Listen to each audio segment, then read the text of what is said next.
la bestialidad imperialista. Bestialidad que no tiene una frontera determinada ni pertenece a un país determinado. What kind of democracy is that? What kind of freedom is that? Isto é a doutrina liberal. É a doutrina que o mercado e a democracia vão juntos, são inseparáveis. Isto é uma praga. Pues la utopía sirve para eso, para caminar. Saudações, pessoas! Sejam bem-vindos a mais um episódio do Vira Casacas Podcast. Meu nome é Felipe Abal e estou aqui com ele, Gabriel Divan. E aí, Gabriel Divan, como é que tu tá? Essa abertura quase que não saiu do jeito que você está acostumado, porque o Felipe resolveu falar os saudações pessoas enquanto eu estava cantando uma música do Queen. Enfim, coisas que acontecem no pré-gravação, no off-records. Não é mesmo, Carapanã? Olha ali. E aí, como estamos ouvintes do Vira Casacas? Tô aqui, cara, na abertura. Cheguei, botei o pé naquela mesinha de centro da sala, com aquela bota suja, e já abri uma cerveja e não vou sair enquanto o programa não estiver terminado. Não, o Carapanã chegou e disse assim, ó, esse armário não tava aqui, não sei o quê. Não, a espátula não tá mais na gavetinha aquela. Tá, bom, paciência, né, meu? É o jeito, cara, é o jeito. Agora saca só, Gabriel Divan, é só porque o Carapanã tá aqui hoje, que é o seguinte, ó, tu sabe o que é melhor do que você ganhar cupomzinho, do que você ganhar desconto, esse tipo de coisa? Eu não sei. É você ganhar coisas de grátis, de grátis. Quem diria que isso ia acontecer? E isso é exatamente o quê? Conte-me mais. O negócio é o seguinte, Gabriel Divan, agora até o dia 30, né, hoje, quando está saindo esse episódio, saca essa aqui, ó, você vai lá no site da Insider, depois eu vou dar quente, cuidado, tá, cuidado, comprou 2 Tech T-shirts gola U, a terceira é grátis. Olha aí! Leva 3. Paga 2. Olha aí, rapaz. Aí sim, a gente quer vantagem, a gente quer negócio, a gente quer mimos, a gente quer esse tipo de coisa que a Insider está promovendo pra gente. É só por causa que o Carapanã gosta muito do sistema de vouchers que essa promoção, eles telefonaram pra gente e disseram assim, o Carapanã gosta de voucher? Sim, ele é do Partido Missão, né? Então nós vamos fazer a promoção assim. Mas olha só. Carapanã, presta atenção. Diga. O pessoal deve achar assim, ó, vou entrar lá no site da Insider e uso o cupom ViraCasacas. Não é assim. Não é assim. Você só vai chegar nessa promoção, só tem um jeito de você chegar nessa promoção, que é você entrar no link que tá nesse episódio, no link que tá nessa postagem, né? Ah, mas eu sou muito bom em ouvir a Bal. Fala aí. Bom, é creators.insiderstore.com.br/viracasacas, tudo maiúsculo. Não consegui pegar, não tem problema. Tá aqui embaixo o link. E daí ele vai te mandar direto pra lá, Gabriel Divan, onde diz assim, ó, Tech T-shirt, a camisa tecnológica, e daí tem assim, ó, leve 3, pague 2. Adicione 3 no carrinho e vai pagar 2. É só isso aí que eu tenho pra dizer. Cara, que beleza, hein? Que beleza. Vira Casacas e Insider promovendo o seu vestuário, o seu conforto, o seu vestir com inteligência e também a sua economia. Tá louco, cara? É bom demais, é bom demais. Vamos nessa, porque estamos com um timaço completo aqui. E depois dessa boa notícia, aí vem, sabe o quê? Vem a desgraça. Vem o pavor, vem o ranger de dentes. Então se acostume com a promoção da Insider, porque vai ser aquilo que você vai ter de arco-íris e campos bonitos, bem arados, né? Animais sorrindo e esse tipo de coisa, porque agora começa a metralhadora, senhoras e senhores. Estamos no ar, Carapanã está de volta e o homem propôs pautas aqui. Carapanã, Estados Unidos ganham mais uma guerra, porque eles nunca perderam. Tá? Eles ganharam no Vietnã, eles ganharam no Afeganistão, eles ganharam no Iraque, eles conquistaram corações e mentes e agora eles ganharam, né, o Irã, cara. Mas, rápido, fácil. Olha só, é que nem eu falei no outro programa, quando eu dei a dica do livro, aquele do First Blood, do Rambo. Cara, os Estados Unidos são bons em fazer filmes fingindo que ganharam guerras que eles não ganharam, e em fazer filmes mostrando a desgraça que verdadeiramente foi, né, as guerras que eles perderam. E aqui eu queria saber, entre outras coisas, vai acontecer o quê em relação a isso daqui a alguns 6 anos, por exemplo? Vai ter algum filme sobre alguém traumatizado em relação à arregada master do governo americano? Ou vai ser um filme sobre, sei lá, Flávio Bolsonaro, Neymar e Trump num caça F-17 bombardeando, sei lá onde? Pô, vai ser um drama sobre aquele massacre da escola de ensino fundamental de meninas no Irã, né, assim, meio do tipo, olha, o ChatGPT mandou a gente bombardear, estar com dados errados, e aí vai ser uma grande coisa, como se não tivesse sido uma ordem expressa dessa galera. Sabe quem é que vai comandar a operação, mas no meio do caminho vai se arrepender e vai ver que, na verdade, aquilo era uma farsa, mas aí já vai ser tarde demais? Ele, Morgan Freeman. Era o que eu queria dizer. Não, vai ser Claire Danes do como é que chama daquele? Homeland. Claire Danes também. Claire pode Danes, ser. É claro, uma mulher, é uma mulher, né? O Morgan Freeman vai ser o cara que fala, Claire Danes, você está indo muito longe. Ele vai ficar naquele papel. Tá muito difícil isso aí, cara. De fato, ele pode ser uma espécie de chefe militar mentor da jovem talentosa Claire Danes, e ela, com um afã republicano, vai dar a ordem errada e depois vai ficar mal de cabeça. É isso. Tá perfeito, cara. Eu queria dizer o seguinte, gente. A proposta hoje é a gente discutir um pouco as mudanças, né, não tão sutis, que têm sido feitas dentro do regime Trump com relação à guerra. A gente vai falar sobre o conflito iraniano, mas eu queria falar basicamente sobre como o novo, né, recém-batizado Departamento da Guerra, não é mais o Departamento de Defesa, é o Departamento da Guerra, ele tem sido conduzido por Pete Hegseth, também conhecido como Pete Kagsbreth, um playboy alcoólatra, conhecido por ter servido na guarda costeira e ter sido host da Fox News e defendido criminosos de guerra.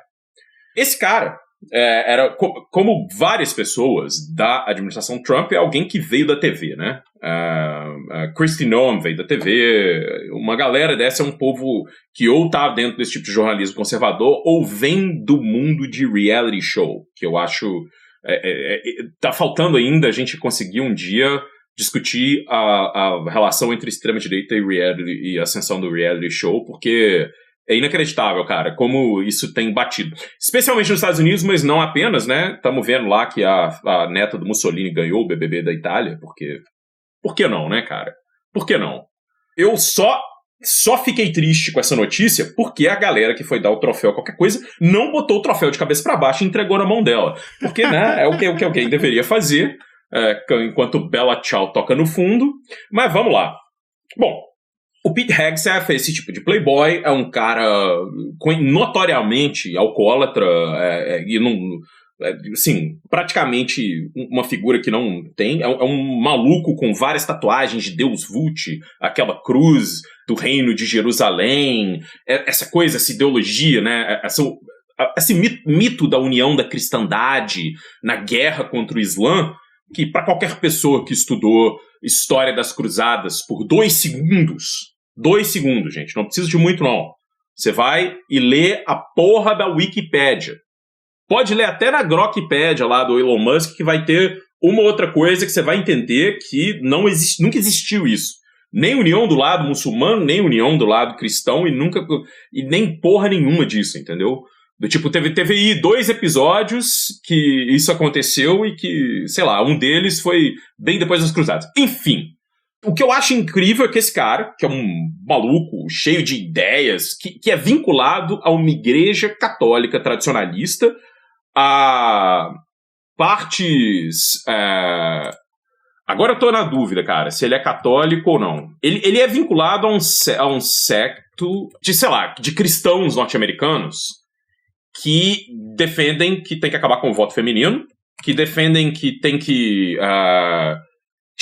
tirar as mulheres de dentro da política. E ele tem essa coisa que é um pouco um lance de cristão reconstrucionista. Eu acho muito difícil. Eu fico falando que eu fico pirando que o cara era católico, agora eu tô na dúvida. Porque o que eu tenho visto cada vez mais é uma espécie de alinhamento entre essa visão de cristão reconstrucionista, que tem essa coisa meio quase que fundamentalista, assim, que antes a gente só via nos católicos integralistas e agora está se espalhando para dentro do movimento evangélico de uma forma, assim, completa. Até o ponto de que às vezes você não consegue distinguir, né? A maneira como os caras, eles falam sobre isso. E o Pete Hegseth, ele é dessa corrente, né? Que defende essas coisas todas, e o que ele faz? Ele chega no Departamento de Defesa dos Estados Unidos, a primeira coisa que ele faz é falar o seguinte: olha aí, galera, o que nós vamos fazer agora isso aqui vai ser guerra de macho. Perdeu o Vietnã porque a gente não era macho. Perdeu o Afeganistão porque a gente não era macho. Isso aqui agora chama Departamento da Guerra. E é uma parada meio louca, porque parece um esquema meio, sei lá, meio Family Guy, ou aquele outro American Dad, que era do mesmo criador, tá ligado? Do tipo, que o cara é um agente da CIA. Porque assim, é quase caricato. Só que ele entra no departamento de defesa, e a primeira coisa que ele começa a fazer é tirar qualquer menção que existe das unidades históricas que lutaram, sei lá, unidade de negros que lutou contra o nazismo, os Colders, Apaches, né, essa coisa toda que tem. Que assim, gente, os Estados Unidos é um país construído em cima da colonização e do negócio, só que é um país que tem uma porrada de gente, inclusive gente que tá na porra das Forças Armadas, né? Uma parte enorme das Forças Armadas dos Estados Unidos é latino, negro, gente minoria, e isso não é novo. Essa galera tava lutando lá desde a Guerra Civil, sacou? Você vai olhar nos pelotões da Guerra Civil, tá cheio de gente que tinha migrado da China, umas paradas assim. E o que é louco é que ele começa a fazer isso, e ele vai retirando essas coisas, vai tirando isso, que é aquele meme que a gente discutia, né, da bombardeio de drone operado por mulheres, que é muito mais woke. Mas existe uma parada, de fato, assim, nos Estados Unidos, isso é parte da propaganda do Departamento de Defesa, para você se sentir incluído e não se sentir alvo, né? Quando você está nos Estados Unidos, se sentir alvo disso. Então o cara foi retirando isso, começou a restringir certas coisas e alguns serviços religiosos, né? Então eu acho que ele começou a excluir os mormons, eu achei isso engraçado, mormon para ele não é cristão. A primeira coisa que ele faz, né, a primeira decisão dele, em conjunto com o Marco Rubio, é começar esses bombardeios obscenos no Caribe e no Pacífico de barcos que eles classificam como pertencentes a narcoterroristas. Eu acho que já matou mais de 200 pessoas com isso. Qualquer barco que eles olham, qualquer coisa, embarcação que eles dizem que é para tráfico de drogas, eles fazem isso. E, vou contar uma história que qualquer pessoa inteligente sabe. O narcotráfico, gente, ele não opera dessa forma, tá ligado? Ele não pega pequenas lanchas na costa e isso é o que move droga. Esses caras, pelo menos quem tá no Brasil mandando droga pra Europa, o Brasil manda mais droga pra Europa do que pra qualquer outro lugar, os caras têm empresas, né? Vai olhar o Cabeça Branca, o cara é dono de uma empresa que manda droga no Porto de Santos. Vai olhar o ex-presidente de Honduras, que o Donald Trump perdoou. O cara tinha uma empresa para mandar coisa, então isso não tá indo para pequenas lanchas. O que esses caras estão fazendo quando eles fazem isso? É a mesma coisa que o BOP faz, né, volta e meia, é entrar em favela, matar um tanto de gente e falar, olha aí, estamos combatendo o narcotráfico, se você não gosta, porque você gosta de traficante. Pete Hegseth faz isso. Acontece aí outra coisa em conjunto com o Marco Rubio, é aquela incursão na Venezuela, onde o Maduro é capturado, né, aí no começo de 2026, abrindo o ano já, né, nos primeiros dias do ano desse jeito, e o Maduro é capturado, e os caras, é isso aí, agora a gente é o Departamento da Guerra, a gente tá aqui pra ser macho, e a gente já tirou aí a ditadura da Venezuela, e o narcoterrorista Maduro foi capturado, e os caras vão mandando essas, sendo que, assim, esse lance do Maduro, a gente não tem muita ideia do que aconteceu, se houve algum tipo de colaboração interna das Forças Armadas venezuelanas. O fato é que o Maduro foi tirado para uma espécie de bode expiatório e o aparato de poder dele basicamente continua ativo. Assim, Maduro saiu, mas cadê tipo, Delcy, Gonçalves, os generais, tá todo mundo lá. Então, é uma coisa um pouco esquisita. E aí os caras, assim, né, aquele rush de adrenalina, de serotonina, falaram, agora é a hora do Irã. E começaram uma guerra no Oriente Médio, assim, completamente fora de qualquer outro tipo de interferência. E aí, spoiler alert, perderam essa guerra, mas não perderam de um jeitinho assim. Pô, a gente perdeu, mais ou menos aqui, você pode discutir um pouco como a gente poderia falar no caso do Iraque, porque no caso do Afeganistão perderam mesmo, mas no caso do Iraque você pode discutir ainda qual era o objetivo, e você pode falar se conseguiu ou não. Eu acho que perderam, obviamente, inclusive pelo jeito saíram com o rabo entre as pernas, e não simplesmente porque nunca tiveram o objetivo de ganhar, essa é outra coisa. Mas no Irã eles tinham o objetivo de ganhar, a ideia primeira era tentar uma espécie de mudança de regime. Então o strike inicial era matar a criança numa escola de ensino fundamental. Eu não sei acho que isso aconteceu num sábado, gente, eu não sei se vocês sabem, mas o domingo no calendário islâmico é na sexta-feira, né? Então sábado para os caras é meio que a segunda-feira. O calendário funciona um pouco diferente. Então, sábado de manhã, a galera, todo mundo na rua, tudo acontecendo. Aquele bombardeio não foi nenhum tipo de coincidência, porque aparentemente é uma escola onde várias filhas de oficiais da Guarda Revolucionária Iraniana estudam. Você tinha tido protestos no Irã antes, né? Que aí a mídia ocidental gostou de chamar eles de protestos que o Irã reprimiu violentamente, só que você vai ver vídeos desses protestos. Você tinha gente armada do lado dos manifestantes, era uma espécie de quase de insurgência, que depois foi basicamente admitido, né, pelo Mossad, foi alguma coisa que eles tinham tentado fomentar. Os protestos inicialmente eles tinham sido protestos por questões econômicas, porque o Irã está sob sanção pesada há muito tempo, e depois se tornaram esse esquema de insurgência e um lance bastante violento, ou seja, os caras basicamente estavam atacando algumas vezes delegacias de polícia, mas várias vezes estavam atacando outras coisas que tinham a ver com a infraestrutura, tipo, atacaram bastante hospital. Eu achei, e muita gente já falava que esses protestos eles sinalizavam que haveria uma espécie de interferência armada maior, né, uma espécie de guerra colocada, e aí apareceu um filho lá do Shah, Reza Pahlavi, dizendo que ele ia ser o próximo líder, e aí todo mundo que não gosta disso é que não gosta de democracia, porque todo mundo sabe que o Shah do Irã era um grande líder democrata, né? Então, tudo isso aconteceu, e os caras tentaram arrebentar o Irã, só que o Irã falou, olha, você tá achando que a gente vai lutar essa guerra da maneira que vocês querem? E o Irã foi e falou, não. O que nós vamos fazer agora é nós vamos pegar todos os aliados dos Estados Unidos no Golfo e nós vamos atacar as posições deles. Porque isso é a presença de vocês aqui. E os Estados Unidos, com aquele papo, começou, lembra quando o Irã atacou aquilo? É a galera falando, ai, por que o Irã tá atacando os vizinhos muçulmanos? Ai, que coisa absurda. Ai, como o Irã é um país, eles são tão radicais. Ai, como é um negócio... Não, e na real, a gente foi descobrir depois que os Emirados Árabes Unidos estavam atacando o Irã, dando total suporte para essa operação de guerra, né? E, cara, enfim, os Estados Unidos fizeram um cálculo idiota.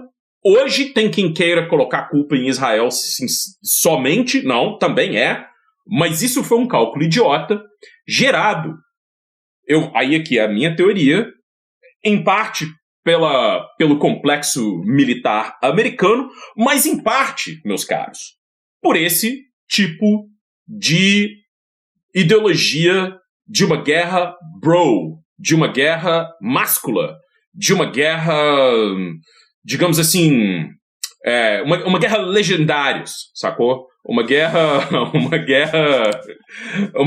broderagem, uma guerra sauna, entendeu? É isso, cara. E aí eu deixo pra vocês essa minha grande teoria. Mas, Carapanã, é muito engraçado, porque é o seguinte, eu tava ouvindo agora o Behind the Bastards, que eles estavam falando sobre o Ian Smith lá da Rodésia, né? E se tem um lugar que esses loucos também adoram muito, é a Rodésia, né? Como eles lutaram valentemente, é tipo, né, o sul da guerra civil, assim, na África, pra eles é a Rodésia. E todo esse lance era só ter ido mais forte, era só ter detonado todo mundo, cara... Lá foi feito absolutamente tudo. Foi utilizado arma biológica, arma química, detonaram com tudo, mataram milhares de pessoas sem perder um soldado, e tu não ganha, né? Tu precisa de apoio de quem tu tá, né, no território. E os Estados Unidos nunca vão conseguir isso nesses lugares. além de tudo, é burro, né? E era o mesmo tipo de chamadinha, né? Venha ser patriota, venha ser homem, venha matar pessoas, né? Que coisa linda tudo isso. Simplesmente não funciona. Caras, é o lance...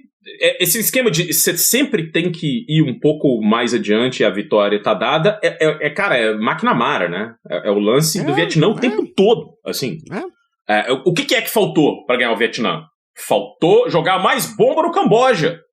Não tinha jogado bomba no Camboja o suficiente, Gabriel Divan. Cara, assim, ó, o conceito da guerra broderagem, né, da bro war, ele parece adequado aqui porque é o seguinte, ano passado a gente teve a descoberta, digamos assim, definitiva, o carimbo, de que sim, não é uma conspiração, nós somos governados por uma casta específica de um bando de maníacos pedófilos, né, que vivificam a questão de luta de classes do modo mais intenso possível, no instante em que tem de cineasta cult até milionário acéfalo, todo mundo junto numa ilha, né, fazendo sabe-se lá o quê. Então, me parece que aquela ideia...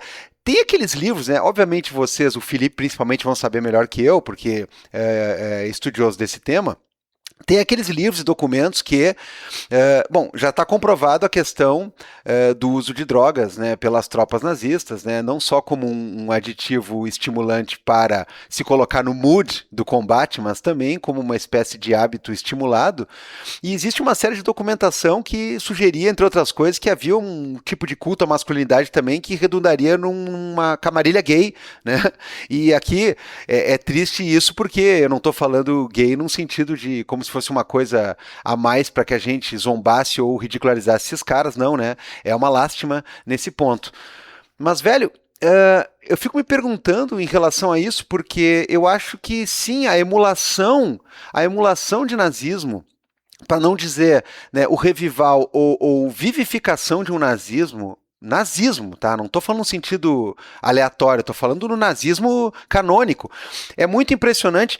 A gente está vendo, por exemplo, aí, ficou popular uma imagem na Copa do Mundo de umas torcedoras acompanhando o jogo dos Estados Unidos, o último da primeira fase, e aí tinha uma moça, uma loirinha, assim, e aí rolou um comentário assim, ó, tá aí ó, o que seria os Estados Unidos se não tivesse entrado do lado errado da Segunda Guerra, não sei o quê. E aí o pessoal começou a comentar em cima assim, tá, cara, quer dizer que tu viu uma mulher bonita numa arquibancada e tu já meteu uma pedofilia misturada com eugenia e com racismo? Pois é.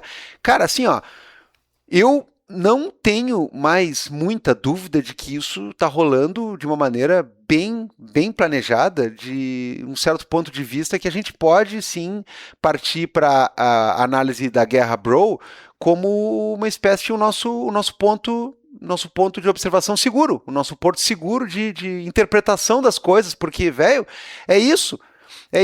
A gente não tem critério. Os Estados Unidos, eles podem ser acusados de muita coisa, de muita falsidade, de tentativa de forçar barra, de tentativa de fazer patrolagem política, né? Desde Kissinger e sua escola para frente, mas eles não podiam ser acusados de deixar tanta beirada assim.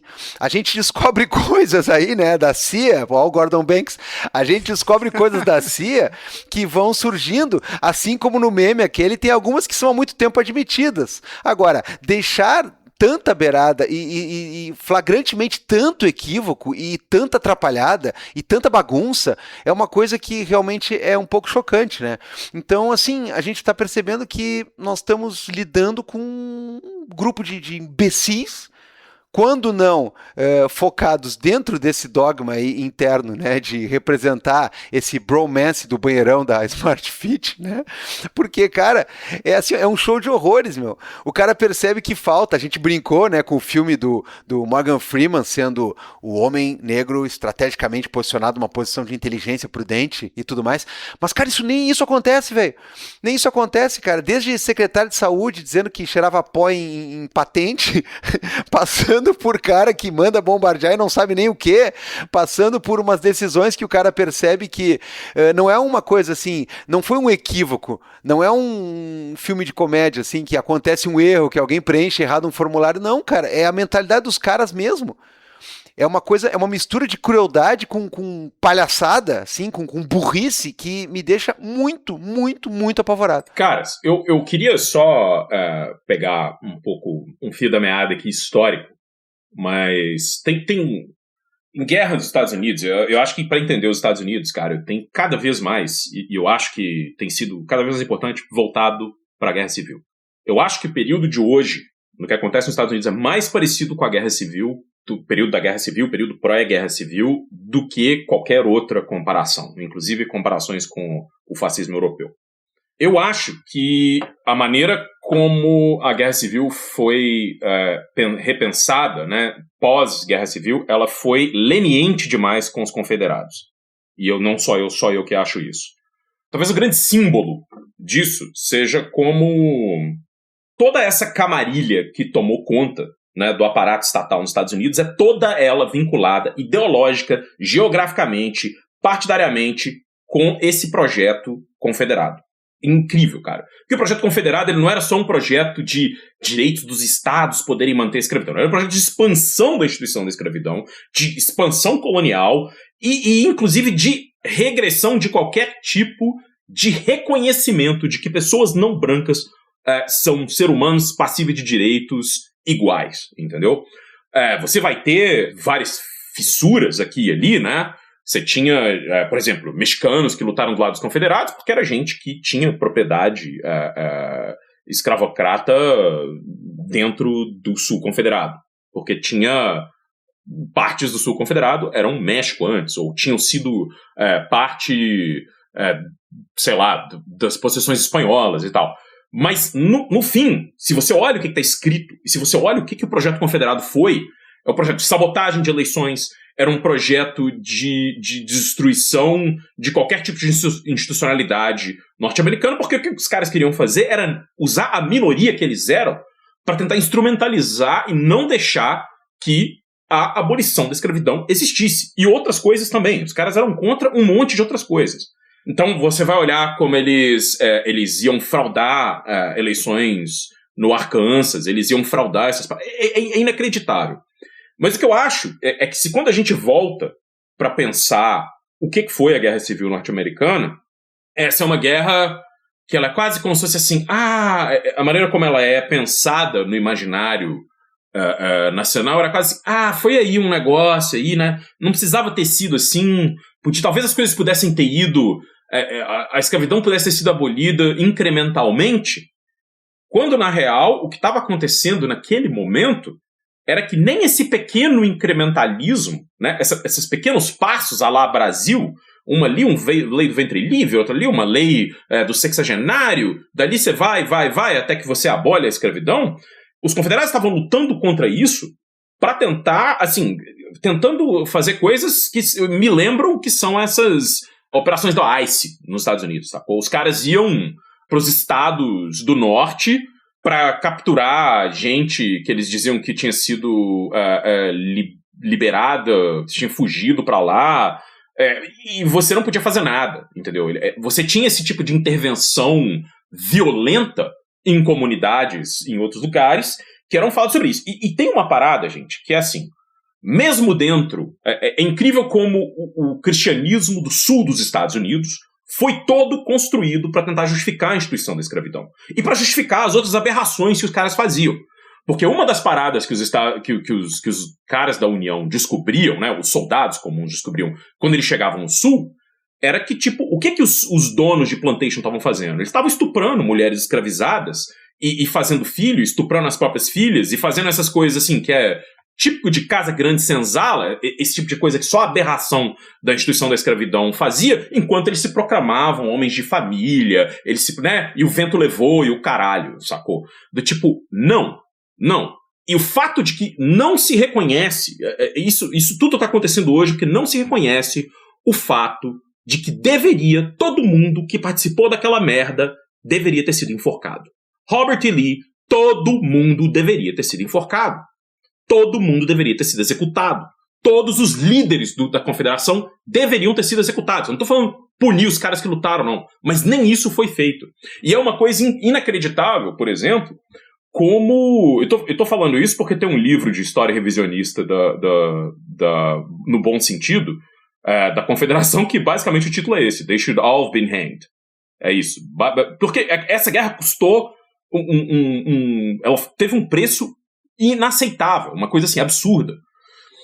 E isso é uma das coisas mais loucas, porque o cara que teve o princípio, vamos dizer assim, a pessoa, o branco, sacou? Que teve a atuação de princípio contra a escravidão e que simplesmente cansou de tomar bala de escravocrata e resolveu revidar, é um cara que é lido na historiografia como um radical, que foi o John Brown, sacou?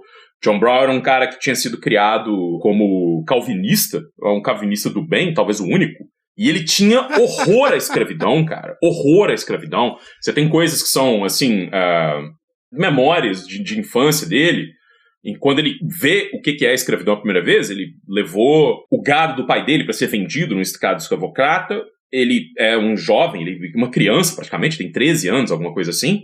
Ele brinca com um menino negro que está lá na fazenda, ele faz amizade com ele. Quando o dono vem, eles jantam, não sei o quê, e depois que a janta foi servida, o dono castiga esse menino fisicamente porque diz que a janta não foi servida rápido o suficiente.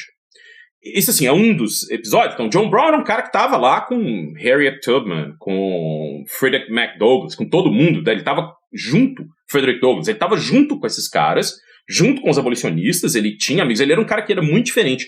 E o que ele faz para ser chamado de um radical, não sei o quê? Ele simplesmente deixa de tomar tiro de escravocrata e ele dá tiro a escravocrata, sacou? Essa é a grande coisa que ele fez. Esse cara, que é um cara tratado como uma espécie de louco, sacou? Você vai ver, isso ele faz no final da vida dele, quando ele já tinha sido uma figura que tinha feito todas as coisas possíveis para acabar com a escravidão, e ele achava que a guerra era inevitável. Então, ele faz isso. E quando ele é enforcado, porque ele tenta tomar um paiol... Um forte? Um forte que tinha munições e armamentos para tentar fomentar uma guerrilha. Quem está assistindo o enforcamento dele são todos os caras que vão ser líderes confederados depois. Nenhum desses caras... E o cara que deu o tiro no Lincoln. E o cara que deu o tiro no Lincoln. Ou seja, todos esses caras sobreviveram a isso, cara. É quase como se você tivesse tido uma Alemanha nazista em que você nunca teve um julgamento de Nuremberg. E o preço está pago hoje. O preço está sendo pago hoje. E aí eu vou falar isso por quê? O maior líder religioso alinhado ao Pete Hegseth é um cara chamado Douglas Wilson. E Douglas Wilson é um pastor reformado protestante, considerado uma espécie de neoconfederado, que é um cara que basicamente acha que escravidão é uma coisa boa, e que mulher não tem que votar, e que não sei o que. O projeto desse cara é a ressurreição da confederação. Esse cara está dando pregação dentro da porra do Pentágono. Esse cara, os traidores dos Estados Unidos é quem estão no comando dos Estados Unidos agora. Os caras que queriam devastar o país. Então, quando você olha o que eles estão fazendo, é muito claro de onde vem o projeto. O projeto não é novo, o projeto é esse. Agora, voltando à Guerra Bro, e aí vamos falar, John Brown, o cara que perdeu tudo, sacrificou a família, fez tudo por um princípio, por uma causa justa. A abolição da escravidão, o cara que escreveu, o cara que fez tudo, o cara que, tipo... E que teve que começar a fazer isso, ele teve que começar a pegar em arma, porque os escravocratas estavam indo nas vilas livres, de negros livres, e matando as pessoas, sacou? E indo em lugares onde as pessoas eram abolicionistas e matando as pessoas. Esse cara não é considerado, assim, esse cara não está em lugar nenhum como uma espécie de... Ele é o traidor. Já esses merdas que tentaram destruir os Estados Unidos, né, como nação, para poder continuar praticando os crimes obscenos deles, eles têm que ter nome em forte, eles têm que ter nome em coisa, eles têm que ter a espadinha lá e estatuzinho do Robert E. Lee, se tirar, vai os nazistinhas marchar, e lá em Charlottesville, e o caralho. Meu irmão, não, nunca. Cara, é inacreditável como se deixou isso acontecer. E se deixou isso acontecer, cara, porque... tem que parar com essa coisa de ser educado com fascista. Tem que parar com isso. Você não tem que ceder, você não tem que falar, não, mas aí deixa o cara o caralho, entendeu? Deixa o cara o caralho. Na hora que eles começaram a refazer essa coisa da Lost Cause, né, do tipo, era tudo sobre direitos dos estados, era tudo sobre o caralho, alguém tinha que ter falado, não, meu irmão, não era, não vai fazer, não tá nem aí, porque basicamente entra nisso. E aí eu só queria voltar para uma outra figura histórica, que eu vou chamar um contrário do John Brown, né, um cara que nunca perdeu quase nada e virou um pouco eu vou dizer que assim, é o fundador, é o refundador da Guerra Bro, que é o Ernst Jünger. E Ernst Jünger, cara, era um filho de um químico, no auge da burguesia wilhelmina, lá antes da República de Weimar, né, no que era a Alemanha pré-Primeira Guerra, que tinha grana pra caralho, ficou cansado de ser burguês, queria entrar no exército, o pai falava, não, você tem que tomar conta desse negócio da família, ele fugiu, entrou para a Legião Estrangeira, que era um crime na Alemanha na época, e voltou, foi perdoado, e foi um daqueles, né, quando você vê aqueles vídeos da galera sorrindo indo se alistar na Primeira Guerra Mundial, né, o Ernst Jünger devia estar lá no primeiro da fila, porque o sonho dele era isso, né, era a Batalha Gloriosa. Ernst Jünger é um cara que foi aparentemente um soldado exemplar, né, sobreviveu à Primeira Guerra Mundial, foi ferido várias vezes e foi tirado do fronte por causa disso, foi condecorado, e escreveu um livro que ele publicou ele mesmo, né, se autopublicou, chamado Stagelwitten, ou Tempestade de Ferro, de Aço. E ele publicou esse livro virou uma espécie de sucesso, porque aparentemente o cara tinha uma prosa boa, foi um cara educado e tal. E esse livro é uma espécie de nada de novo do front, né, do Remarque. É inacreditável o tanto que eles são diferentes, assim. Eu nunca li o Tempestade de Aço totalmente, né? Eu li trechos, coisas assim. Tempestade de Aço, ele não esconde que a guerra é um negócio brutal, mas ele tem um pouco esse como é que eu falo, cara? Essa ideia de que a guerra é um lugar para você virar um homem de verdade, né? Lá você vai explorar o seu grande potencial. Não aí, cara, não fazendo uma coisa... É o legendário, sacou? Você vai lá, não é pra morrer agarrado em arame farpado enquanto você respira gás mostarda. Você vai pra guerra pra virar homem. E assim, esse é um lance. Eu nunca vou saber se o Ernst Jünger teve imposições melhores dentro do exército pela influência do pai, política, econômica, se ele pôde evitar ser mandado com o pelotão dele para ser, como é que eu vou falar, boi de piranha, né? A gente não vai saber isso nunca, mas aparentemente ele tinha uma competência e ele fez essa coisa. Então ele discute a guerra ali sem falar da política da guerra, sem falar da coisa da guerra e sem colocar que, na real, porque no nada novo no front, o lance é que pra que serviu tudo aquilo? No final das contas, pra que tanta gente morreu? Que guerra era essa? Pra que ela servia?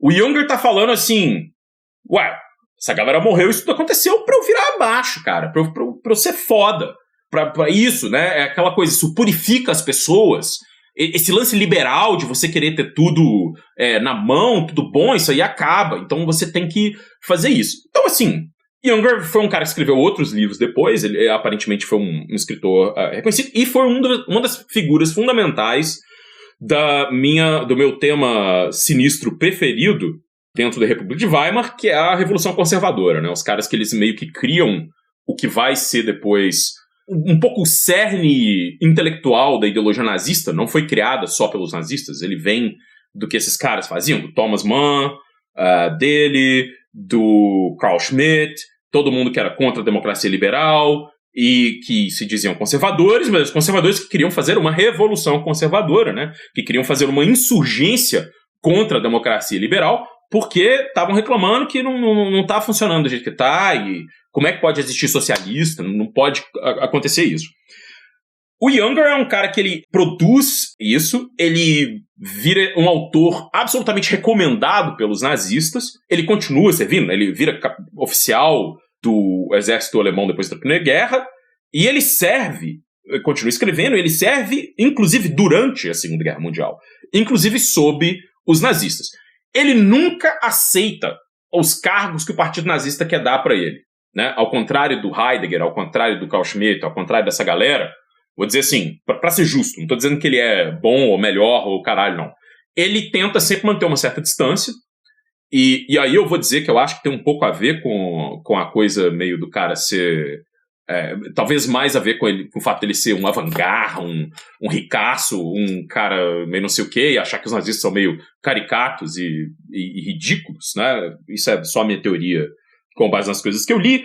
Mas ele nunca meio que aceita isso, ele vai servir, ele fica na Paris Ocupada ele vai tomar cerveja com um bando de artista, de Pablo Picasso e comunista e o caralho, e fica lá, ele gasta o tempo dele assim. Essa dissidência que ele tem em relação ao nazismo custa para ele algumas coisas, porque eles meio que, durante a guerra, eles meio que sentenciam um filho dele aí para uma espécie de pelotão punitivo, o filho dele acaba morrendo na Itália.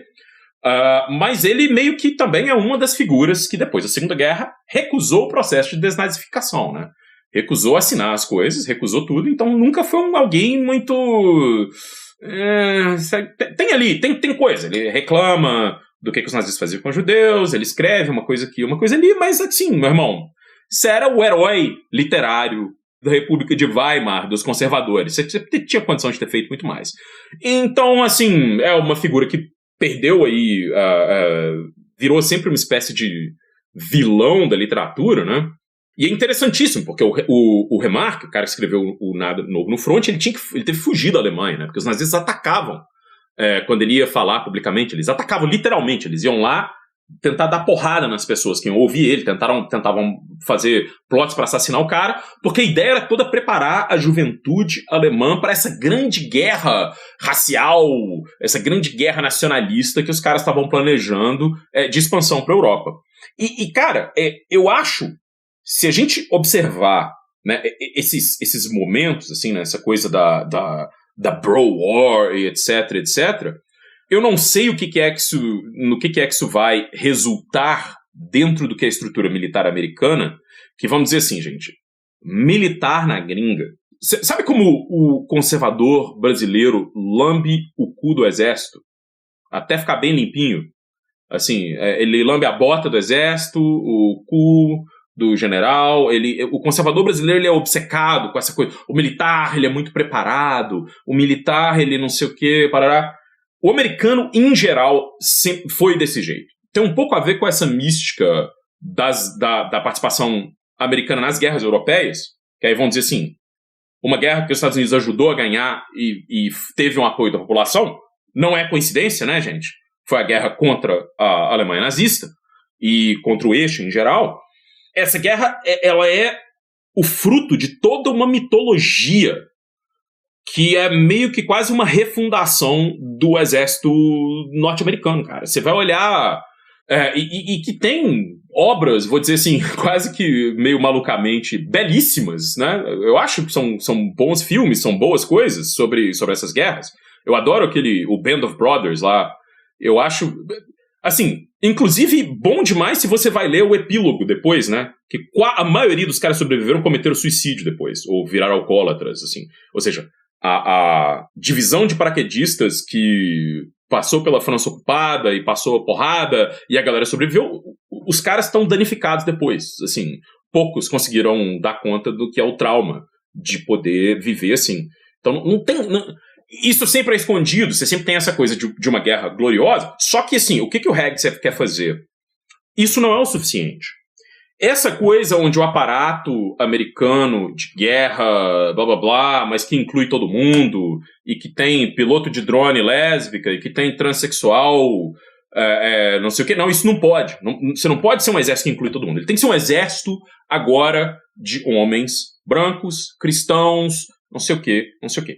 E aí eu vou colocar aqui a minha segunda teoria. Isso aí é um lance que vai impactar o militarismo norte-americano e os mitos do militarismo norte-americano, se isso continua, né, adiante, de uma forma ruim e bastante irreversível. Gabriel Divan, pensamentos. Cara,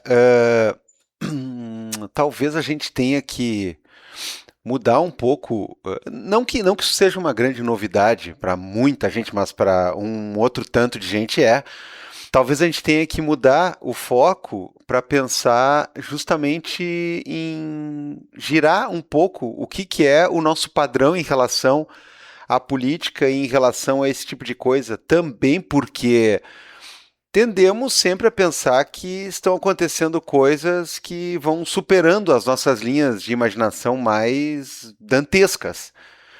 Mas a gente tem que lembrar também que não é exatamente fora do normal, né? Eu tenho estudado e revisitado bastante alguns dos textos de um autor que eu gosto muito, que é o Gilberto Bercovitch, da USP, e esse cara é especialista em mostrar a farsa constitucional, né? Eu gosto quando ele faz isso porque ele é muito incisivo.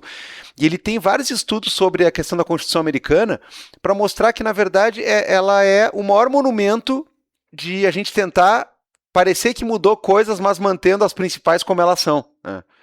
Então aquela coisa da 13ª emenda, por exemplo, a forma como a Suprema deles sempre interpretou de uma maneira a manter vários liames com a realidade escravocrata, né? Aquela questão de o cara defender o tipo de federalismo que prioriza e reforça algumas autonomias dos estados para, inclusive, impedir que uma ordem geral venha pautar o que é uma interpretação supostamente democrática, é muito interessante, né?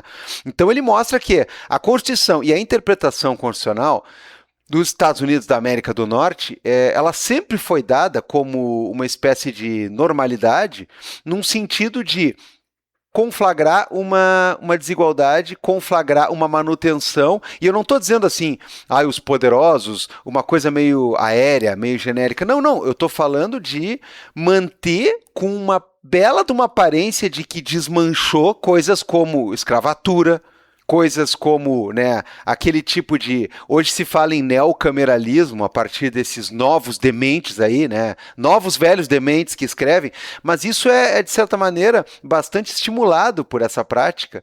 E aí eu vou lembrar de novo, né, na linha do que eu tinha falado antes, eu vou lembrar de novo de um... Acho que já falei aqui em algum momento sobre esse filme, não é a minha dica cultural de hoje, mas é aquela história do Amsterdã, onde, e azar do spoiler, porque não é dica cultural, então é comentário, então eu vou me valer dessa licença poética para a gente mostrar que havia toda uma questão de tentativa de recepcionar um novo nazismo dentro dos Estados Unidos, por parte de uma galera revoltosa que acha que os Estados Unidos tinha que ter feito um caminho reverso do Brasil, no sentido de entrar na guerra de um outro lado.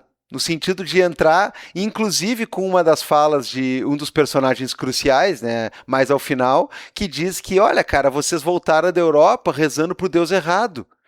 Aquele clima Primeira Guerra, né, que tem inclusive o Christian Bale com aquela cara remendada, que era normal, assim, os caras botaram um emplasto na cara, ficar uns rabiscos, assim, os caras falam, vocês voltaram de lá rezando pro Deus errado. Era pra ter ido pro outro lado, cara. E aí, é claro, a gente vai lembrar do Philip Dick, né? A gente vai lembrar do Homem do Castelo Alto e vai lembrar que aquilo é o sonho dourado de muita gente que eu não digo nem que é uma coisa secreta, não, é uma coisa que talvez esteja em marcha. Esteja em marcha uma tentativa de recuperar aquilo, se não foi pela guerra e não foi por alianças costuradas em outro momento, foi justamente, né, uma questão que vem sendo gestada, e está sendo gestada como se fosse uma espécie de plano. Uma espécie de plano, cara. Então, é um negócio assim que a gente fica fritando aqui em cima disso, mas, cara, não está distante, não está pouco evidente, não tem tantas coisas que fazem a gente crer que seria um delírio total pensar nisso, ao contrário, tem muita coisa e muito material que faz a gente considerar, e é um negócio que é meio chocante sob certo aspecto. Então eu acho que é uma mistura indigesta de, sim, coisas que nós nunca vimos antes, né, por um nível de idiotia que a gente nunca viu, com tanto poder em tantos lugares estratégicos de poder, mas, de certa maneira, é a tempestade perfeita para uma coisa que era um plano, era uma estratégia, era um desejo de muita gente, está finalmente acontecendo, ainda que com um grau de imprevisibilidade, porque, repito, né, a psicopatia, a burrice, né, e a cretinice desses caras aí, elas são um tanto quanto demasiados até para quem conta com eles. Perfeito, gente. E na verdade, né, tudo isso eu acho que meio que se junta, Carapanã, quando a gente percebe a quantidade de gente da África do Sul, né, que o governo norte-americano gosta.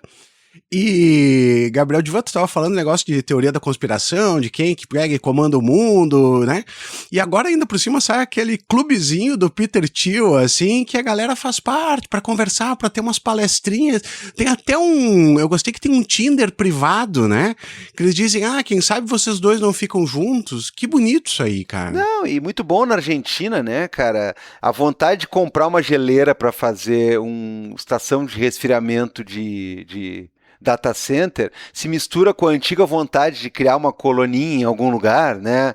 Para essa galera fazer o seu próprio Tinder aí e tudo mais. É assim, ó, incrível. Cara, esse lance de como esses caras pensam o mundo, né? Você vê hoje o que é o Elon Musk, assim, o que o cara tá falando o tempo inteiro. Que tem que ter guerra civil na Europa. Ou que o Pete Hegseth vai falar que muito ruim, né? Hoje em dia vai fazer um discurso sobre Segunda Guerra e fala, o problema agora é que tem imigrante chegando na Europa, isso aí é uma guerra. Essa ideia dos caras da imigração como guerra, ou do direito, seu direito, meu direito como guerra, né? Essa coisa assim, o básico da existência humana é guerra. A nossa existência para esses caras, né? A existência de pessoas que não querem se submeter a eles é guerra. Para eles, para essa classe Epstein, é tudo desse jeito. E é meio doido, cara, porque eu penso um pouco de como esse papo do ethos guerreiro, ele é quase que uma suplantação, uma espécie de compensação pelo retrato da guerra atual feita dentro do mundo conservador, que é bombardeio à escola de criança, matança de criança em Gaza, matança de pescador e qualquer pessoa em barco no Caribe, drone pra cá, não sei o quê. E aí, no fato de que é isso que eu tô falando sempre, assim, essa guerra bro, ela só serve pro homem branco cristão. Porque na hora que o palestino, o libanês, o iraniano se defendem, aí é terrorismo. Porra, aí é terrorismo. Aí não pode, aí não tem jeito. Na hora que o zapatista pega no fuzil, aí é muito perigoso, hein, cara? Aí é muito perigoso. E a coisa tá toda dada em linhas político-raciais. Inclusive o Hegseth, uma coisa que ele tá fazendo dentro do Departamento de Defesa norte-americano, é proibir a promoção de mulheres e pessoas de cor, né, que estavam dentro da lista. E aí, se você olha, né, que esses caras estão todos dentro de uma mesma rede, para falar do que o Abal estava dizendo desse pequena sociedade secreta que o Peter Thiel criou. Peter Thiel, que eu vou dizer assim, gente, é o cara que é responsável por uma boa parte do que o Elon Musk tem, porque é o cara que diz o que ele vai comprar, é o cara para quem o Elon Musk sempre consultou, e é o cara que montou o vice-presidente dos Estados Unidos, de cima a baixo. Não existe nada original em J.D. Vance. Nem o nome dele é J.D. Vance. Cara, deixa eu só te fazer um parênteses aqui. Isso que me deixa muito ruim da cabeça quando a galera diz o Trump podia morrer, ou deixar, ou sair, não sei o que. Cara, vocês não sabem quem é J.D. Vance. Vocês não sabem quem é esse cara. Eu só digo o seguinte, Abal. Quando a galera fala isso, é que a galera acha que esse movimento dos tech bros não se sustenta sem o trumpismo. E que talvez nisso eles estejam certos. Mas... Porque era meio assim, o que os tech bros faziam até essa adesão completa ao trumpismo? Eles jogavam dos dois lados, né? Eles financiavam gente no Partido Democrata, eles financiavam gente no Partido Republicano. Quando o Partido Democrata falou, eu acho que tá na hora da gente começar a quebrar uns monopólios, né? E tá na hora... Porque assim, Biden foi um merda em... Eu posso dar 400 mil coisas que ele fez errado. Uma coisa que ele não fez errado é nessa...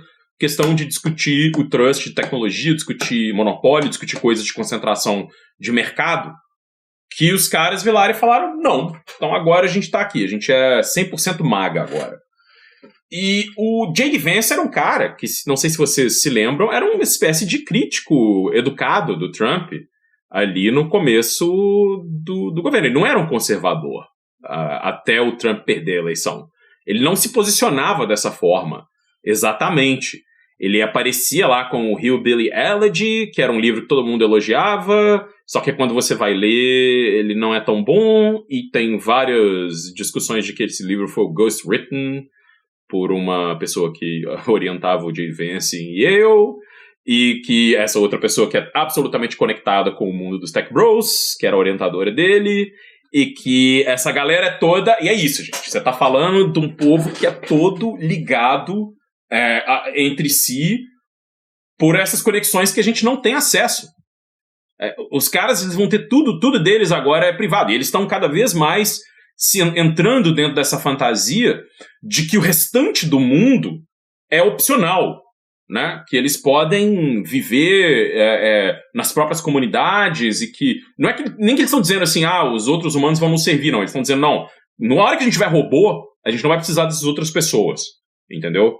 É um pouco um lance bem sinistro, assim. E se você vai olhar como esses caras estão forjando relações que vão pra dentro, aí volta nisso, esses vão pra dentro de igreja, vão pra dentro do Departamento de Defesa, vão pra dentro... Então, quem é... Por que a Palantir vale tanto dinheiro? Por que a SpaceX valia, né? Porque a SpaceX perde, né? Vale. É tudo contrato de governo, galera. Como a Tesla vale tanto dinheiro, porque a maioria da grana que os caras lucraram foi o crédito de carbono. A gente vive numa espécie de momento em que talvez seja a coisa mais instrumental sobre como essas elites, elas meio que fizeram as pessoas acreditarem que o Estado é ruim para elas poderem tomar conta do Estado e simplesmente sugar tudo, né? De um jeito quase que... Eu não sei nem como dizer isso, assim, cara. Eles não estão tentando esconder isso mais. Do tipo... Não tem uma coisa. A Palantir, os caras... Hoje eles falam... Vocês precisam da Palantir porque... Isso aí um dos donos lá, o Joe Lonsdale, o cara falando que a Palantir resiste para ser igual o Pinochet era no Chile e acabar com os comunistas. Umas coisas desse nível, assim. E isso, aí a gente volta na coisa da Guerra Bro. São os caras que viveram a vida mais protegida do mundo, Abal. O cara que nunca pegou a porra de um ônibus. O cara que nunca foi na porra da esquina comprar pão. Trust Fund Babies. Porra do Elon Musk, quando chegou nos Estados Unidos, o pai dele já valia $100 milhões, cara. Pete Hegseth foi da guarda costeira, meu irmão. Guarda costeira, caralho. O que a guarda costeira dos Estados Unidos faz, porra? Surf, tomar cerveja e resgatar a gente na água. Vai tomar no cu, caralho. Aí, o que acontece? Esses são os caras que estão dizendo você precisa ir lá e morrer pra ser um homem, sacou? Você precisa ir lá e fazer isso... Você, não sei o que da masculinidade, não sei o que. Peter Thiel, que é um cara, assim, não quer ser declaradamente homossexual, porque isso pega ruim no negócio dele, mas tá lá e vive com o parceiro dele numa relação aberta. É o cara que vive e aproveita do que é uma São Francisco, do que é um Vale do Silício liberal, e quer acabar com aquilo. Sacou? É isso que eu falo, que eu não entendo, assim. No final, a gente volta pro lance do Younger, só que o Younger, pelo menos, estava lá no meio da bosta da guerra um dia da vida dele, sacou? Pelo menos isso. Pelo menos. E numa guerra de verdade. No sentido, duas forças que a gente pode dizer que tem um equilíbrio de poderes. Não é que o Younger foi pro Iraque dar pipoco em cabeça de civil ou foi pra porra de Gaza matar criança, sacou? Pelo menos isso, pelo menos esse filho da puta lá lutou uma guerra de verdade. Agora, o que a gente tem hoje é uma espécie, é quase um negócio poser, né, cara? É o guerreiro de TikTok, assim. E o que esses caras estão querendo fazer o tempo todo? Que eu acho sinistro. Esse convencimento, eu acho isso maluco. Aí a gente volta pro caso brasileiro, assim.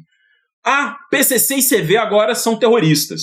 E aí o que a gente vai fazer? Aí os senadores, né, os deputados, os caras excitadíssimos. Agora vai jogar bomba na Baía de Guanabara. Agora vai jogar bomba no Complexo do Alemão.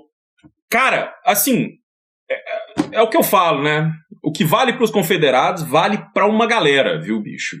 Porque o cara convidar um poder estrangeiro a bombardear o seu país, o seu povo, com a desculpa de que vai achar traficante. Vá merda, sacou? Vá merda, entendeu? E é isso, é do mesmo tipo, é um Nicolas, é um cara que é um bosta, é um merda, é um cara que nunca fez nada na vida dele, é um Eduardo Bolsonaro, playboy, de faculdade privada, surfista, nunca fez nada na vida dele, não conseguiu nem sustentar um emprego de escrivão. É Flávio Bolsonaro, que talvez o maior feito desse cara tenha sido se cagar num debate, velho. Literalmente. Entende? Esses são os caras que estão, tipo, pedindo pra gente destruir a nós mesmos, pra que a gente vire homem, pra que a gente faça isso, que os homens de honra. Que honra, meu irmão? Vai escalar a montanha com o legendário e cala sua boca, sacou?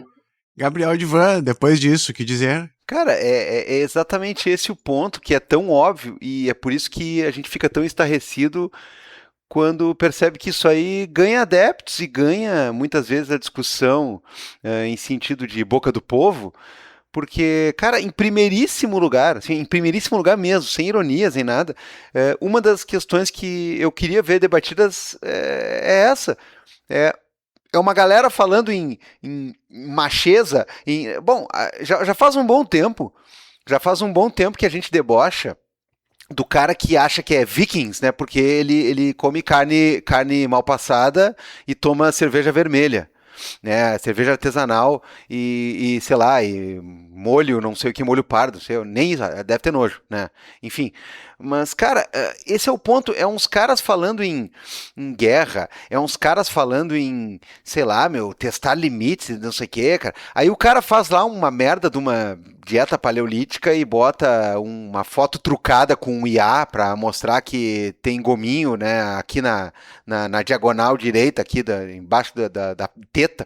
É um negócio assim, ó, sei lá, é um negócio que eu fico estarrecido, cara. Eu fico estarrecido porque é uns caras que realmente nunca pegaram o ônibus, é uns caras que nunca encararam nada, não encararam nem briga em futebol, driblinho, todo mundo e um no gol. É uns caras que, sei lá, velho, é uma coisa assim, esses caras estão ditando as regras do que tem que ser, não só masculinidade, como também guerra, como também força política, como também perseverança, como também, sei lá, cara, é assim, ó, é uma coisa que em qualquer momento que a gente possa pensar da história da humanidade ocidental, alguém poderia olhar e dizer assim, ó, esse otário aí, né? Mas, cara, acabou aquela história do esperto e o otário sai na rua, basicamente só tem esperto e só tem otário e não precisa sair na rua, não precisa ir em lugar nenhum e tá todo mundo caindo o tempo todo, velho. E sei lá, cara, a coisa degringolou pra um lado onde isso aí, sei lá, não é questionado mais, ou pelo menos não é questionado com a intensidade que deveria ser, e a gente tá aí. Nós estamos à deriva com esse bando de cara falando essas coisas e ninguém para interpelar seriamente, ou ninguém para se dar conta de que esses caras não têm nenhuma autoridade para falar nada disso, absolutamente nada disso. Um bando de mimadinho, um bando de playboy, um bando de frouxo, né? Um bando de cuzão, um bando de cara que, se não tiver ali a sua rede de apoio internet com os seus puxa-sacos robotizados e se não tiver os seus photoshops e coisa parecida, não é ninguém, não é nada. Mas, no entanto, estão aí, né? A empresa, uma valoriza 432%, o outro perde 78 bilhões, aí ele deixa de ser um trilionário. E a gente acha graça, mas no fundo não tem graça nenhuma, porque, faça-me o favor, né, cara? É uma coisa que, puta que pariu, sei lá. Cara, o que eu acho surreal, talvez se a gente for observar, assim, o que acontece, é que existe um momento agora que é aquele momento perfeito para poder espalhar esse tipo de coisa, que é você tira das pessoas o que dá para elas um motivo, uma vida boa, digna, né? Você tira delas o emprego, você tira delas a renda, você vai apertando, e depois você vai falar que a culpa é de alguém, né, cara? A culpa é do imigrante, a culpa é do Irã, a culpa é do...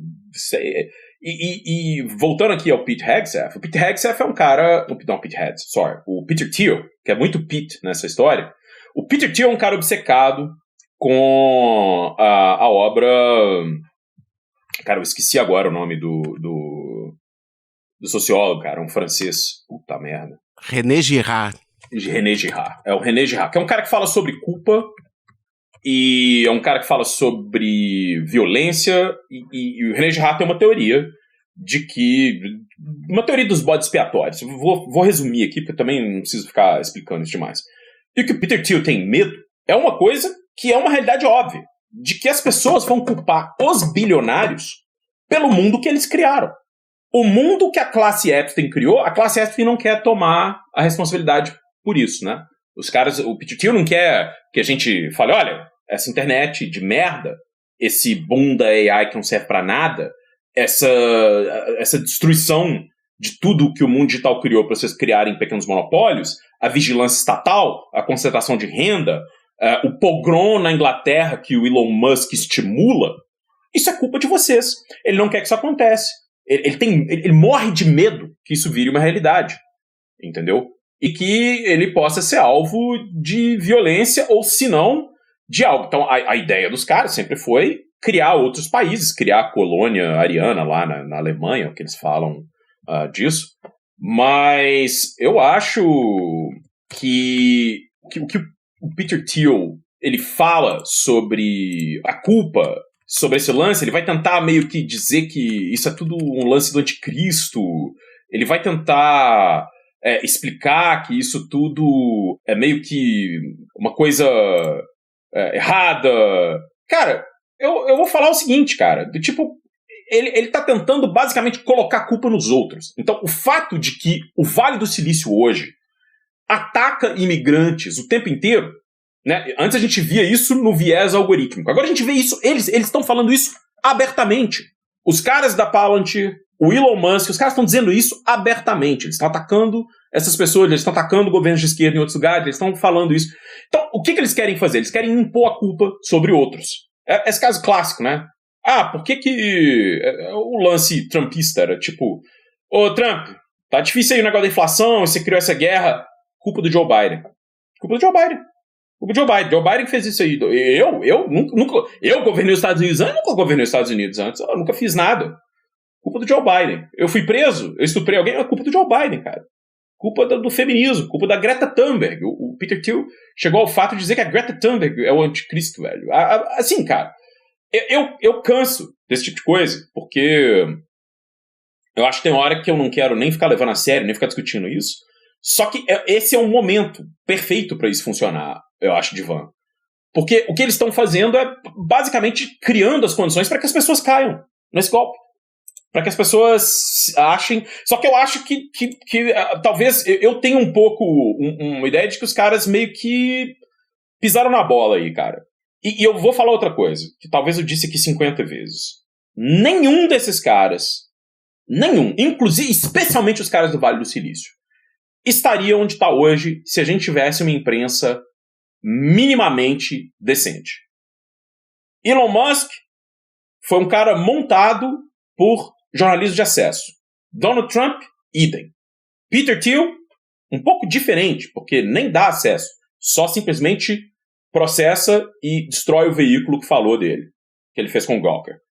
Agora, o que esses caras estão fazendo é comprar os veículos. Eles compram os veículos. É o que o Jeff Bezos fez. E eles agora nem fingem, né? Eles nem fingem que eles querem manter a independência jornalística. É quase uma coisa, cara. Jeff Bezos foi outro dia dizer que ele é uma vítima. Ele está sendo culpado. Ele é uma vítima, cara. Ele é uma vítima. As pessoas estão querendo taxar ele. Como que as pessoas estão querendo taxar ele? Aí, é aquela hora, teve um colunista do New York Times que falou assim, aceita a taxa, porque se não for a taxa, vai ser guilhotina.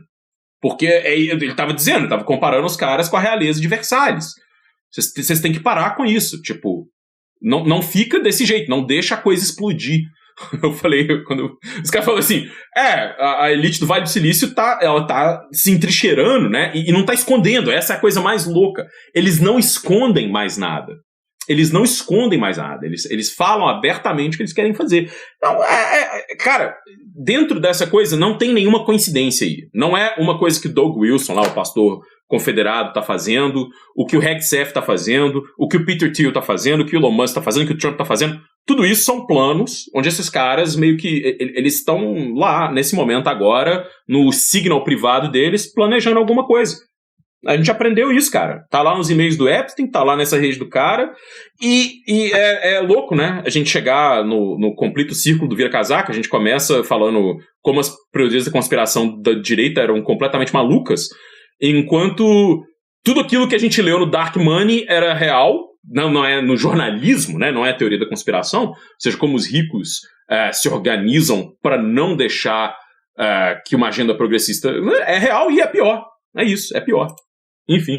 Gabriel Divan, damos a volta, chegamos de novo no mesmo lugar, vamos para as dicas ou tem mais alguma coisa? Não, mas é o que eu sempre digo, cara, é uma espiral, não é o mesmo lugar. A gente parece que está no mesmo lugar, mas a gente está um anel de percepção acima. Né? A gente está passando de novo, agora com mais experiência, né? Agora olhando de um outro ângulo a situação. Enfim, vamos para as dicas culturais, porque já tem muita coisa aqui, já tem muita dica insider, hein? Já tem muita boa. dica inside do episódio e a gente precisa oficializar algumas delas aqui. Então vamos para aquele momento onde a gente deixa com vocês algumas coisas aí para desanuviar a mente, ou não, ou para complicar ainda mais o cenário, porque a gente também gosta. Felipe Abal, o que temos aí de dicas? Caras, eu terminei de ver uma minissérie ontem que é excelente, mas aqui, ó, vou fazer um aviso. Quando terminar, vai te deixar desgraçado da cabeça, mas desgraçado. Sim, tá? o sorriso do lagarto, muito bom realmente, né? Muito bacana. Antes fosse, cara. Eu tava lá na coisinha, sabe, de vendo assim, o que tem de lançamento, com nota boa e tal. E daí eu vejo, assim, uma série chamada Tiptoe, que tem entre os seus... atores principais, eu acho que ele escreve também, o Alan Cumming. Eu acho o Alan Cumming um cara tão simpático, tão simpática, e daí um conflito entre vizinhos e tal, e assim, ó, nos 5 primeiros segundos, essa série já vai te dizer o que vai acontecer. Mas tu vai querer ver igual, né? São 5 episódios só, tu vai querer ver igual, e quando tu chegar no final, tu vai ficar desgraçado da cabeça igual. No meio tempo, vai rolar coisa bem engraçada, vai rolar coisa bem intensa, ela é muito bem feita, o roteiro é excepcional e envolve exatamente, Carapanã, essa questão de masculinidade, de gente que fica o tempo todo na internet, né, com aquele tesão absurdo em morte, em violência, nesse tipo de coisa, e de outro lado, uma pessoa que é um homem gay, e que exatamente passou por todo esse negócio de anos 90, anos 2000, e ele várias vezes até dizendo, poxa, a gente achou que por agora já teria tudo resolvido, e parece que estava melhor antes, o que aconteceu? Né? Então a gente está vendo, né, um movimento retrógrado muito grande. Então assim, ó, série espetacular. Eu não quero ver desgraceira, não quero ficar desgraçado. Não veja, porque assim, o final é bem forte. Mas se tu tiver no humor, se faça esse favor. Gostei demais, recomendo Tiptoe. Você só vai encontrar em meios alternativos, tá? Não vem perguntar de Netflix, não sei o quê. Só na coisinha. Tá louco, cara, tá louco. Eu vou indicar uma leitura muito rápida. Uma leitura muito facilzinha, né? Até porque só faltou ter desenho e figurinha, porque é pouca página e letras grandes, né? Então, tá quase chegando, brincadeiras, né? A parte tá quase chegando naqueles livros infantis que o cara abre e tem um desenho de uma folha inteira, de um leãozinho, dizendo assim, o leãozinho está feliz, né? Mas não, é uma outra novelinha russa. Tô com ele na mão aqui, inclusive, um conto do Gonzalo Mayer, que é um autor chileno, e ele trabalha com a ideia de um senhor que mora literalmente no cu do mundo, né? Ele mora lá embaixo, no final da Patagônia, e aí ele decide que pelas tantas ele vai mandar tudo às favas, ele vai mandar tudo à merda, ele vai vender a casa, ele não tem mais nada o que fazer, a companheira dele já partiu e ele decide embarcar numa missão, que é a sua missão de vida, que é ir para a Rússia, na época em que já está nos finalmentes do regime da União Soviética, e nós já estamos entrando na era da glasnost, nós já estamos entrando no começo do que viria a ser a nova era, e aí ele decide que ele vai para lá e ele vai enfrentar os grandes mestres do xadrez e vai se sagrar como o maior campeão de xadrez do mundo. Claro que para isso ele tem que começar no parque lá, jogando dinheiro, né, e desafiando a galera que não tem muito o que fazer. É um retrato muito ligeiro, porque o livro é muito curto, né, repito, é um conto. É um retrato muito ligeiro, mas muito interessante, né? Da solidão, do final da vida de um cara, de um quê de loucura e também de uma Rússia que está numa transição muito absurda e tem muito frangalho, né? Da era do comunismo. Ele próprio, o personagem, ele quer, entre outras coisas, também provar que é, né? E aí você tem uma descoberta interessante, né? Para um protagonista. Ele é favorável ou saudoso da ditadura militar chilena e ele quer, inclusive, provar que o comunismo deu errado, então ele vai ser um representante, né, das forças, sei lá o que, do mundo conservador contra os comunistas no xadrez, e é claro que isso aí vai mudar um pouco de panorama depois que ele chega lá, mas é bem interessante. Uma leiturinha muito rápida, cara, coisa assim, ó, se você tiver engajado, você demora menos que uma partida de xadrez para ler o livro, e não precisa ser uma partida da final do Mundial. Carapanã, agora você. Cara, não vou deixar mais nenhuma, já falei de livro, já falei de coisa. Eu vou só recomendar uma banda que eu tô escutando. Que o cara falou, eu avisei no Blue Sky, eu tô de férias aí até o fim do mês, e aí eu tô escutando muito uma banda inglesa chamada Wet Leg, que era um duo, mas agora meio que uma banda mesmo. É um negócio que pra mim é uma mistura meio, eu não sei explicar, um negócio meio punk, mas parece meio grunge, mas parece às vezes Fleetwood Mac, dependendo das vezes. E é interessante, cara, porque é esquisito, assim, eu não sei explicar, as letras são bastante explícitas em alguns momentos, e é liderado por duas moças, mulheres, uma que eram meio da cena de folk lá do sul da Inglaterra, antes, assim, e, cara, baita som, eu tô, tipo, inclusive performance ao vivo, é um negócio bom de assistir. Pô, um negócio bom, cara. Tem muito tempo que eu não tô tão empolgado com uma banda nova. E aparentemente foi um super sucesso na Inglaterra, aí uns anos atrás, quando saiu o primeiro álbum. Só que, como eu sou velho, né, cara, eu só fui saber anos depois, por uma absoluta coincidência, assim. Eu tava escutando bastante uma outra artista britânica que eu gosto muito, que é a Natasha Khan. E aí apareceu nas recomendações Wet Leg. Aí eu falei, cara, que loucura é essa aqui, cara? Que vocalista é essa que é uma mistura, uma versão feminina do David Bowie com Iggy Pop? Que loucura. E a banda é boa pra caralho. É isso. Essa é a recomendação. Muito bom, muito bom, muito bom. Galerinha, vamos dar uns salves? Vamos dar uns vivas? Vamos, né? Vamos, porque é sempre bom, é sempre necessário. Bora. Então, vejam só, vou começar aqui para dar tempo. O Felipe Moura Bilibio nos mandou um e-mail acompanhado de uma foto do seu cachorro, tá? Que está paramentado como torcedor da seleção, mas ele faz um questionamento. Ele diz assim, ó, caros podcasters, gostaria de saber se meu dog é bolsonarista ou está esperando o jogo da Copa.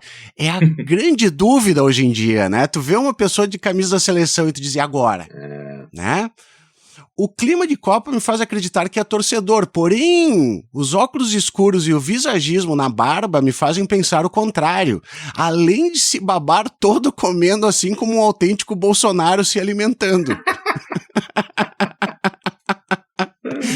PS, não vou sacrificar ele, já me apeguei. Não, eu quero acreditar que ele só tá torcendo na Copa. Não, cara, é pra Copa. Eu acho que ficaria muito dificultada a convivência com o nosso amigo, com o nosso ouvinte, né? Então, não. A menos que o cão esteja, de certa maneira, vivenciando um inferno psicológico próprio, né? Eu acho que é pra Copa. Eu também. Tranquilamente. A pergunta, Felipe, ele se veste assim normalmente? É. E dentro do carro, ele tira selfie? IP, detergente, ele usa IP? Pois é. Mama IP. Ele mama IP? Ele segue usando o Twitter e ele segue vendo exatamente o que lá? Essas são as perguntas que você tem que fazer pra ele. Pela foto também. Se ele responder, chame o exorcista. Enfim. Existe exorcista pra cachorro, pra bicho? Ah, cara, existe tudo. Existe tudo, Divan. Se você perguntou isso, você acabou de criar também. Exato. Porque eu tenho certeza que existe, e se não existir, existe a partir de agora. Olha, falando em cachorro, eu vou ler aqui um alô que nos mandou o amigo Jimmy Dagger. Eu tinha aqui também anotado. Eu pulei na frente aqui, né? Fui mais rápido na escolha. Me lembra Chelsea Dagger, né? Aquela música. O Jimmy fala assim, ó, manda um salve aí, Vira Casacas, pra mim, pra minha amada Juliane, que ama demais, olha aí, Juliane, e para os nossos bebês, Shiitake, Pretinho e Amora, malhada. Aí tem a foto deles no sol, né? No sol, claro, porque pegar sol, isso é uma coisa muito boa, os cãezinhos eles gostam, eles ficam ali parados, né, e não querem incomodação, estão corretos.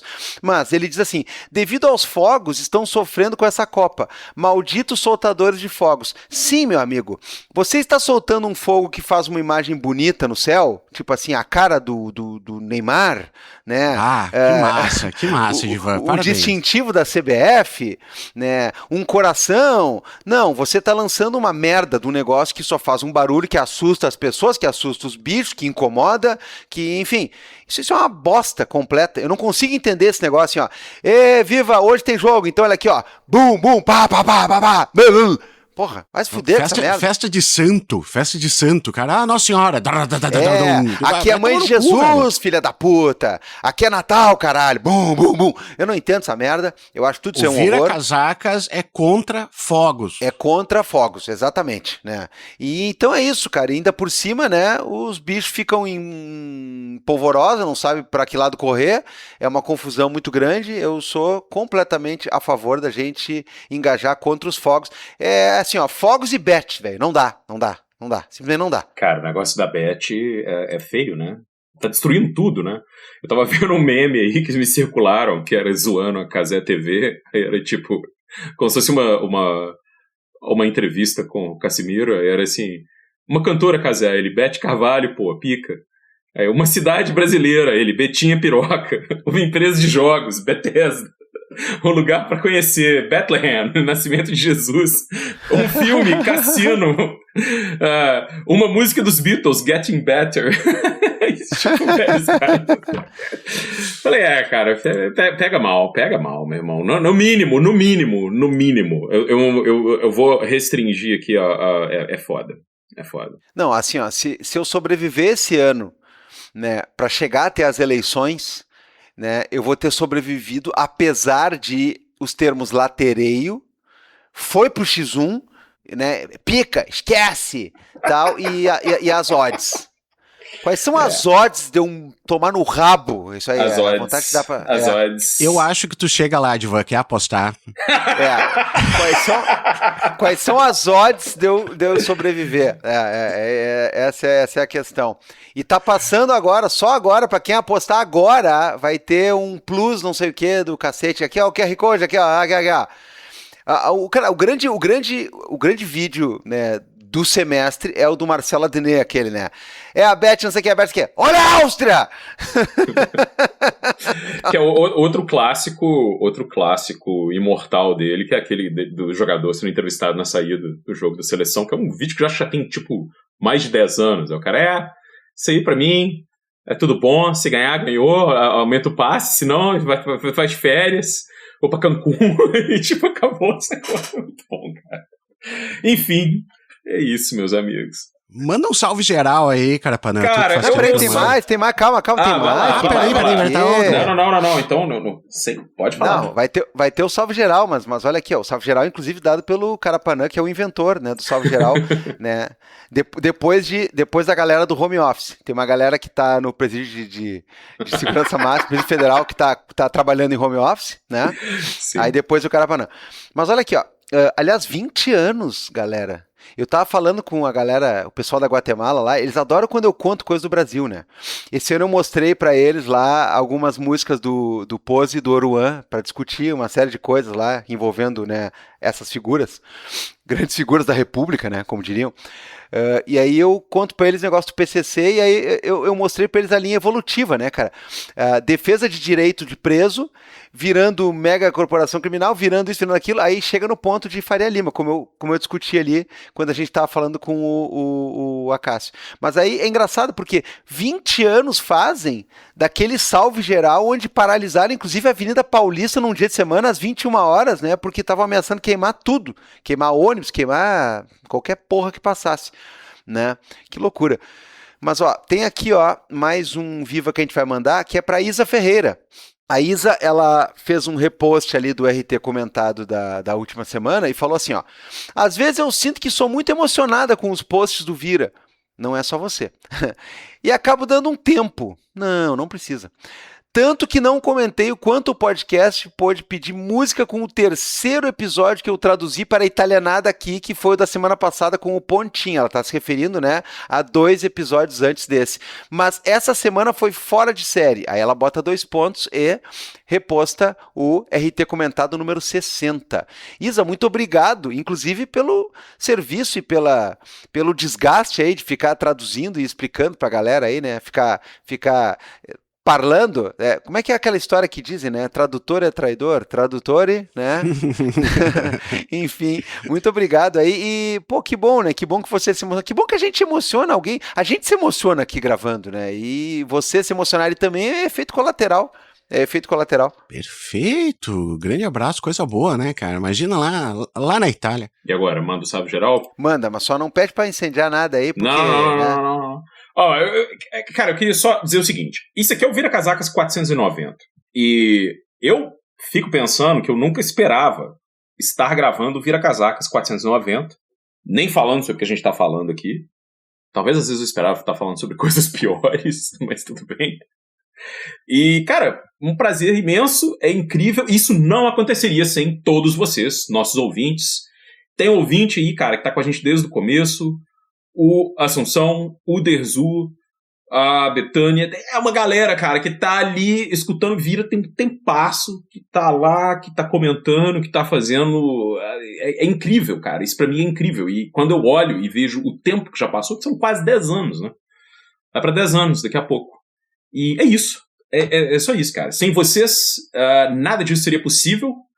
E a gente não estaria aqui falando sobre as coisas mais absurdas e malucas, né? Quais seriam as odds disso? Se alguém tivesse lá atrás, quem apostaria no Vira Casacas 490? É isso. Rumo ao 500, rumo ao 600, rumo ao 700. A ver. A ver, até porque somos só homens normais, né, pessoal? Normal não sou não, mas, né? Inocente.